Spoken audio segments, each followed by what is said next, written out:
시간 함께 보실 말씀은 고린도후서 5장 17절 말씀입니다. 고린도후서 5장 17절 말씀, 제가 가진 성경으로 신약 291쪽에 있는 고린도후서 5장 17절 말씀을 제가 봉독해 드리도록 하겠습니다.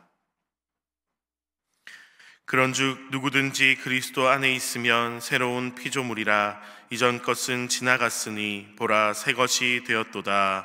아멘. 나는 누구인가? 이 질문으로부터 이 세상의 철학 사조들이 모두 등장했다고 해도 과언은 아닐 것입니다. 이 질문으로부터 인간은 무엇인가? 사람은 왜 살아가는가? 사람은 왜 이 땅에 태어났는가? 우리는 무엇을 위해서 살아가는가? 또 인간은 죽은 후에 어디로 가는가? 이와 같은 질문들이 나는 누구인가?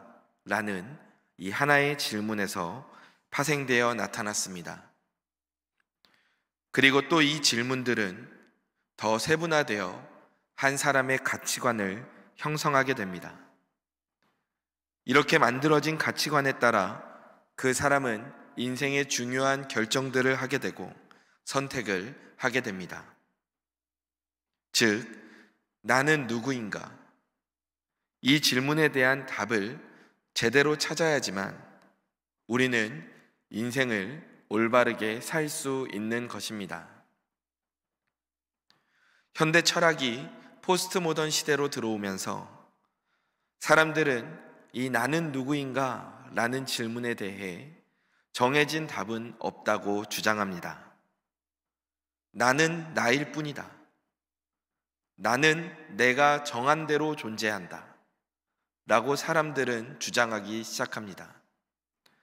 그래서 심지어 하나님이 정해두신 남성과 여성이라는 성별까지도 내가 나 스스로 정할 수 있다고 주장하면서 사람들은 왜곡된 가치관을 가지고 살아가기 시작합니다. 그러나 오늘 우리가 분명히 알아야 할 것은 그리고 우리 성도님들이 누구인가? 라는 이 질문에 대한 정답이 분명히 존재하고 있다는 것입니다. 그렇다면 우리는 이 질문에 대한 답을 어디에서 찾을 수 있을까요? 태초에 하나님께서 이 모든 세상을 만드시고 에덴 동산에서 인간과 함께 영원토록 행복을 누리며 살고 싶어 하셨습니다. 그런데 사탄의 꼬임에 빠진 인간은 하나님을 떠나게 되었고, 이 인간의 배신에도 불구하고 우리를 너무 사랑하셨던 하나님은 결국 자신의 하나뿐인 아들의 생명을 포기하면서까지 인간과 하나님의 관계를 다시 태초의 관계로 회복시키실 그 계획을 시작하셨습니다. 그러나 죄에 빠진 인간들이 에덴 동산에서 영원히 살면서 그 죄와 그 결과로 고통받게 할 수 없었기에 하나님은 에덴 동산에서 인간을 쫓아내셔서 그 생명나무의 열매를 먹지 못하게 하셨고, 결국 죄로 인해 인간은 반드시 죽는 존재가 되었습니다. 에덴 동산에서 나오게 된 아담과 하와는 가인과 아벨이라는 두 아들을 낳았으나 이 두 아들을 잃게 되었고, 그리고 셋이라는 아들을 낳습니다. 또 셋은 아들을 낳았는데 그 이름을 에노스라고 합니다. 그런데 이 에노스라는 이름의 뜻이 바로 죽을 수밖에 없는 존재라는 뜻을 가지고 있습니다. 사실 그 전까지는 인간은 스스로 죽는다라는 것을 깨닫지 못했을 것입니다. 천년만년 살 것이라고 생각했을 것입니다. 그런데 시간이 흐르면서 인간이란 반드시 언젠가 죽을 수밖에 없는 에노스들이구나, 이것을 깨닫게 되었던 것입니다. 그래서 셋은 자신의 아들의 이름을 에노스라고 지었습니다. 그런데 창세기 4장 26절을 보면 셋이 아들의 이름을 에노스라고 짓고 나서 사람들에게 어떠한 일이 일어났습니까? 함께 한번 이 말씀을 읽어보겠습니다. 셋도 아들을 낳고 그의 이름을 에노스라 하였으며 그때의 사람들이 비로소 여호와의 이름을 불렀더라. 아멘. 그러니까 사람들은 이 에노스라는 이름을 지었을 때, 그러니까 인간이 언젠가는, 하지만 반드시 죽을 수밖에 없는 존재임을 깨닫게 되니까 그때 사람들이 비로소 하나님을 찾기 시작했던 것입니다. 그러니까 인간은 하나님만이 생명의 근원이시고 생명 그 자체이시니까 하나님이 우리들의 죽음의 문제를 해결하실 수 있구나. 인간은 그 죽음 앞에서 하나님의 존재를 깨달았던 것입니다. 이렇게 태초의 사람들이 깨달았던 것처럼 우리가 누구인가, 왜 태어났으며 우리는 무엇을 위해 살아가야 하는가, 그 답을 정확하게 알고 계시는 분은 바로 하나님이십니다. 우리가 핸드폰을 사용할 때, 핸드폰 다 사용하시죠? 많이들 쓰시는 게 갤럭시 아니면 또 아이폰을 많이 쓰시지 않습니까? 그런데 갤럭시 핸드폰을 가지고 아이폰 수리센터로 가도 고칠 수가 없습니다. 왜냐하면 이 갤럭시 핸드폰에 대해서 가장 잘 아는 것은 그 핸드폰을 만든 삼성이기 때문입니다. 그러니까 어떤 물건에 대해서 가장 잘 아는 것은 그 물건을 만든 회사이고 그 물건을 디자인한 디자이너가 그것을 가장 잘 압니다. 마찬가지로 그렇다면 인간을 만든 분은 누구입니까? 우리를 만드신 분은 바로 하나님이십니다. 즉 하나님이 우리가 누구인지에 대해 가장 정확하게 알고 계신다는 것입니다. 그렇기에 나는 누구인가라는 이 질문에 대해 지금까지 수많은 철학자들이 질문을 했고, 심지어 누군가는 나는 누구인가라는 이 질문 자체가 필요 없다라고 말하기까지 했지만 누구도 정확한 답을 말해주지 못했는데 그 답은 오직 하나님만이 하실 수 있다는 것입니다.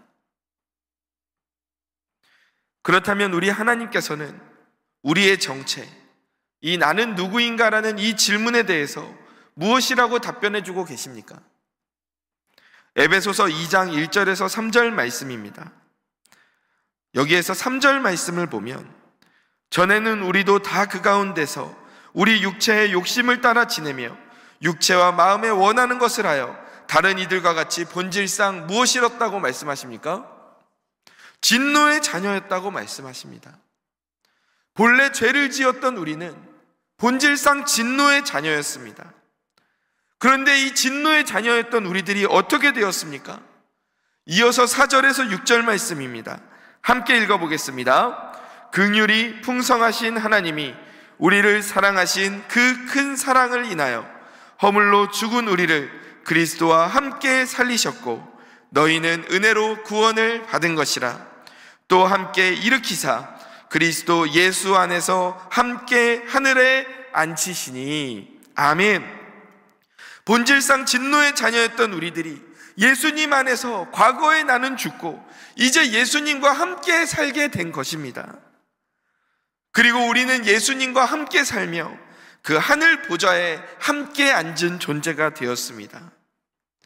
이것이 지금 저와 우리 성도님들의 신분이고 또 오늘날을 살아가고 있는 모든 신자들의 신분입니다. 그러니 우리의 신분과 이 소속이 진노의 자녀, 마귀의 자녀에서 하나님의 자녀, 하나님의 가족으로 바뀐 것입니다. 이 사실을 믿으시기 바랍니다. 하나님은 우리를 보고 하나님의 자녀들이라고 부르십니다. 내 아들, 내 딸이라고 부르십니다. 우리를 하나님의 가족이라고 부르십니다. 이것이 나는 누구인가에 대한 가장 정확하고 근원적인 답입니다. 이 사실을 믿으시고 기억하시기를 바랍니다. 아멘. 하나님께서는 우리가 이렇게 정확한 정체성, 하나님의 자녀라는 이 신분과 소속 개념을 가지고 살기를 원하십니다. 그런데 우리가 이것을 제대로 알지 못하고 제대로 깨닫지 못한다면 어떤 일이 일어날까요? 저는 이전에 놀라운 사실을 깨달았던 적이 있습니다. 제가 핸드폰을 사용을 하면서 많은 요금제가 있지 않습니까? 그런데 어떤 요금제를 선택해서 몇 년을 똑같이 사용하고 있었습니다. 그러다가 깜짝 놀랐습니다.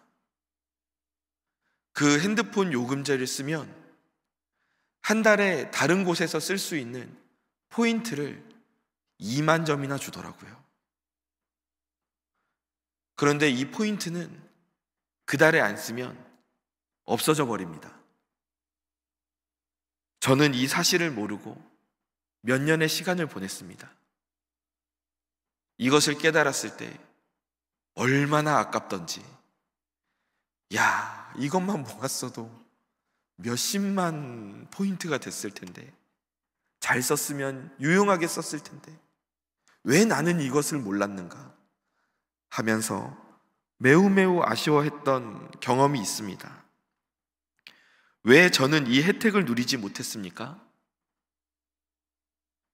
몰랐으니까요. 제대로 알고 있지 못했기에 이 혜택을 누릴 수 없었습니다. 마찬가지입니다. 우리가 우리의 인생을 볼 때 나는 하나님의 자녀다, 나는 하나님의 가족이다, 이 개념이 없다면 우리가 하나님의 가족으로서 누릴 수 있는 이 복을 제대로 누릴 수가 없습니다. 모르니까요. 우리가 이 개념이 없다면 지금 내가 사는 삶이 전부라고 여길 것입니다. 그리고 지금 이 삶을 어떻게든 즐기고 누려야겠다고 생각할 것입니다. 인생의 시간을 엉뚱한 곳에다가 허비할 것이고, 다른 사람들과의 비교의식과 다른 사람에 비해 내가 가진 것이 없다는 결핍의식에 사로잡히게 될 것입니다. 삶 가운데서 주시는 하나님의 은혜를 발견하지 못할 것이고, 감사보다는 불평이 있는 삶을 살게 될 것입니다. 나 자신의 가치가 하나님의 자녀라는 그 귀한 가치를 가지고 있음을 깨닫지 못하고 나를 무가치하게 여길 수도 있습니다. 그렇기 때문에 하나님께서는 우리에게 말씀하십니다. 너의 정체성을 분명하게 알아야 된다. 너는 진노의 자녀가 아니다. 너는 세상에 속한 사람이 아니다. 너는 나의 자녀요, 아들이요, 딸이며 너는 나의 가족이다. 하나님께서는 이 정체성을 우리에게 성경 말씀을 통해 계속해서 심어주시는 것입니다. 왜냐하면 우리가 나의 이 정체성을 올바르게 알아야 그 인생을 정체성에 맞게 합당하게 살 수 있기 때문입니다. 그래서 하나님은 성경 속의 인물을 부르실 때 가장 먼저 하시는 일이 그 인물이 스스로 가지고 있는 자아상을, 스스로에 대한 생각을 회복시키시고 변화시키는 걸 가장 먼저 하십니다. 사사기 6장 11절 12절 말씀을 보면 기드온이라는 한 사람이 등장합니다. 그런데 이 기드온은 본래는 겁이 많은 사람입니다. 자신들을 침입한 이 외적에게, 미디안 사람에게 들킬까봐, 자신의 곡물을 뺏길까봐 숨어서 타작을 하고 있던 사람인데, 이 기드온에게 하나님께서 오셔서 뭐라고 부르시냐 하면 큰 용사라고 부르십니다. 그러니까 기드온이 듣고 스스로도 어이가 없습니다. 그런데 하나님께서 왜 기드온에게 오셔서, 이 겁이 많은 인물에게 오셔서 큰 용사라고 부르십니까? 지금 기드온은 큰 용사라고 불릴 만한 모습이 하나도 없지만 하나님 안에서 그는, 하나님의 자녀인 기드온은 큰 용사가 될 수 있고 또 큰 용사이기 때문에 하나님은 그렇게 말씀하셨던 것입니다. 이 자아상을 바꿔놓는 이 작업을 가장 먼저 하시면서, 이 정체성을 바꾸는 작업을 하시면서 하나님께서는 기드온을 실제로 큰 용사로 사용하셨습니다. 또 사무엘상 16장 11절에서 13절을 보면 하나님께서 다윗을 부르는 모습을 볼 수 있습니다. 다윗은 이전까지는 스스로에 대해 부정적인 자아를 가지고 있었을 것입니다. 가족들에게 인정을 받지 못했습니다. 이 말씀을 보면 사무엘 선지자, 그 위대한 선지자를 모시고 집에서 식사를 하는데 그 식사의 자리에도 아들인데도 초대받지 못합니다. 그러나 다윗에게 하나님은 들판에서 그와 함께 하시며 하나님만이 나의 목자가 되신다는 고백을 하게 하십니다. 그리고 그를 어떻게 세우십니까? 하나님 나라를 위한 이스라엘의 역대 가장 훌륭한 왕으로 세우시지 않습니까? 하나님께서는 다윗을 부르시기에 앞서 그의 정체성을 하나님의 자녀라는 정체성으로 분명하게 세워주고 계십니다. 또 요나서 2장 1절에서 2절 말씀을 보면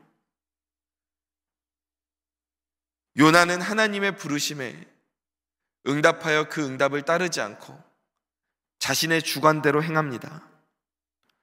그러나 물고기 뱃속에 빠졌다가 돌아오면서 그는 자신의 인생뿐만이 아니라 만물의 주관자가 하나님이심을 인정하게 되었습니다. 이 외에도 하나님의 부름을 받은 수많은 인물들은 그 시작점을 어디에서부터 출발하냐? 자신의 정체성을 올바로 깨닫는 것에서부터 출발합니다. 그렇게 해야 앞으로 그 인생의 방향이 정확하게 방향성을 가지고 하나님의 뜻을 따라서 갈 수 있기 때문입니다. 사랑하는 성도 여러분, 우리도 마찬가지입니다. 우리도 나에 대한 올바른 정체성을 가지는 것이 매우 중요합니다. 사실 우리 인생에서 가장 중요합니다. 내가 어떤 직업을 가지고 있느냐, 내가 누구와 결혼해서 사느냐, 내가 어디에서 무엇을 누리며 사느냐, 이 문제보다 더 중요한 게 나는 어떤 정체성을 가지고 있느냐, 이것입니다. 이것이 제대로 잡혀있지 않으면 어떤 직업, 어떤 것을 누리며 누구와 살더라도 그 인생이 진정한 만족으로 행할 수가 없습니다. 그러나 반대로 우리가 하나님의 자녀라는 이 정체성이 분명하게 잡혀 있으면 내가 어떤 직업을 가지고 어떤 상황 속에서 살며 누구와 살더라도 그 인생이 하나님 안에서 진정한 만족을 누릴 수 있는 것입니다. 그러므로 우리는 올바른 자아상, 올바른 정체성을 가지는 게 너무 중요합니다. 우리는 누구입니까? 하나님의 자녀입니다.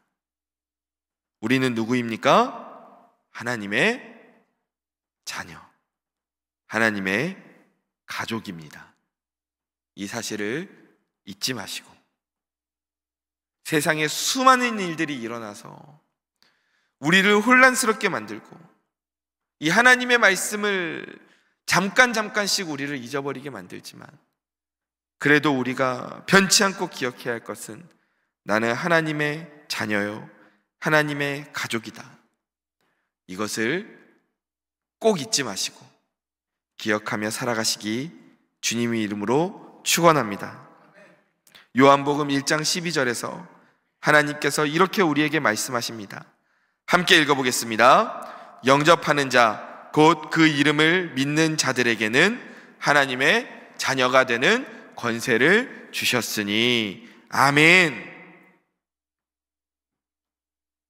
이 사실을 믿으십니까?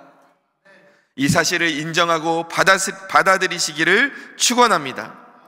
사람들은 나 자신을 평가할 때 이 땅에서의 삶을 기준으로 눈에 보이는 것들을 바라보면서 나를 존귀하게 여기기보다 부정적이고 초라하게 바라보는 경우들이 많습니다. 나의 가치와 기준을 내가 보는 나의 모습으로 또는 상대방이 보는 나의 모습으로 평가합니다. 그러나 그 평가의 기준은 정확하지가 않습니다. 우리는 구원받은 하나님의 자녀요, 가족인 줄로 믿습니다. 우리가 이것을 깨닫지 못한다면 내가 구원받은 자녀라 할지라도 그 자녀로서 누릴 수 있는 혜택과 복을 누리지를 못합니다. 모르니까요. 그러므로 우리는 나는 누구인가라는 이 질문에 대해 나는 하나님의 자녀다, 나는 하나님의 가족이다라는 정체성을 가지고 우리의 인생의 방향을 새롭게 세워서 이 하나님의 자녀들에게 주어지는 복과 은혜를 누리며 살아가는 저와 성도님들 되시기를 주님의 이름으로 축원합니다. 아멘. 말씀을 정리하겠습니다.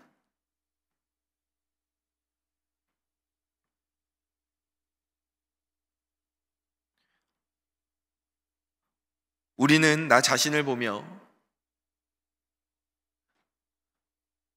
나 자신의 관점, 그리고 다른 사람들이 나를 보는 관점, 또 하나님이 나를 보는 관점, 이 세 가지 중에 하나를 받아들일 수 있습니다. 그리고 그 선택에 따라 우리 인생에서 파생되는 결과들은 천지 차이로 벌어지게 됩니다. 우리 사랑하는 성도님들, 나의 관점, 다른 사람의 관점, 그리고 하나님의 관점 중에 어떠한 관점을 선택하시겠습니까? 어떠한 관점을 가지고 우리는 인생을 살아가야겠습니까?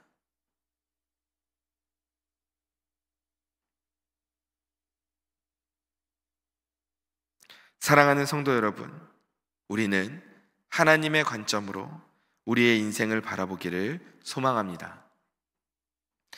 오늘 오후 예배는 행복 아카데미 졸업 예배로 드리고, 또 오늘부터 행복 아카데미 12기가 신청을 받습니다. 이 행복 아카데미는 나를 향한 하나님의 마음, 이 정체성을 배우고 느끼고 깨닫는 시간입니다. 12기에 걸쳐서 지속된다는 것은 이것이 분명한 효과와 장점을 가지고 있다는 것을 의미합니다. 특히 이번 기수는 선착순으로 마감될 가능성이 매우 높다고 합니다. 아직 고민하고 계신 성도님들이 계신다면 빠르게 신청하시길 바랍니다. 우리의 인생의 관점을 하나님의 관점으로 봐야겠습니다. 내 눈으로 보면 내 인생이 보잘것없어 보일지 모릅니다. 다른 사람이 나를 보면 더 보잘것없어 보일지 모릅니다. 그러나 하나님의 관점으로 오늘 본문 말씀대로 예수 그리스도를 통해 완전히 새로워지고 하나님의 가족이 된 나를 받아들이기를 원합니다. 그러할 때 우리의 인생은 하나님의 선하신 계획 가운데 인도하심을 누리게 될 것이며 나에게 약속된 하나님의 복을 온전히 누릴 수 있을 것입니다. 우리는 하나님의 자녀입니다. 한번 저를 따라서 해보시기 바랍니다. 나는 하나님의 자녀다.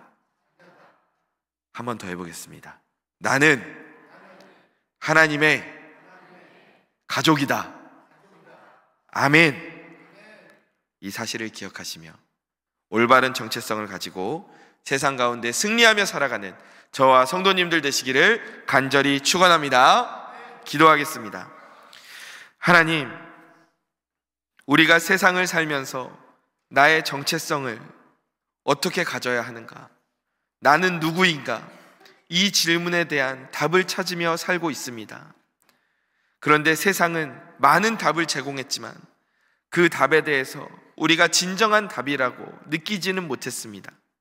하지만 하나님께서 오늘 우리에게 말씀을 통해, 그리고 성경을 통해 분명히 말씀하시는 너는 내 자녀다, 너는 내 가족이다, 너는 내 아들, 딸이다, 이 정체성을 우리가 듣고 나서 보니 하나님의 말씀이 진정으로 맞습니다. 우리가 하나님의 자녀이기에 오늘 우리가 살 수 있고, 우리가 하나님의 자녀이기에 이 땅에서 살아가며 저 하늘나라, 하나님의 나라를 소망하며 살아갈 수가 있습니다.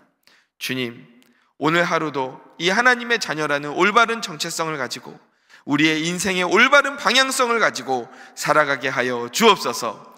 세상 속에서 헛된 시간을 보내며 헤매지 않게 하여 주옵소서. 주님의 말씀 위에서 든든히 세워진 하나님의 아들, 딸들의 인생을 살아가게 하여 주옵소서. 그러함을 통해 주님께서 나에게 하나님의 자녀들에게 허락하신 복과 은혜를 하나도 놓치지 않고 받아 누리는 우리들이 되게 하여 주옵소서. 사랑이 많으신 예수님의 이름으로 기도드립니다. 아멘.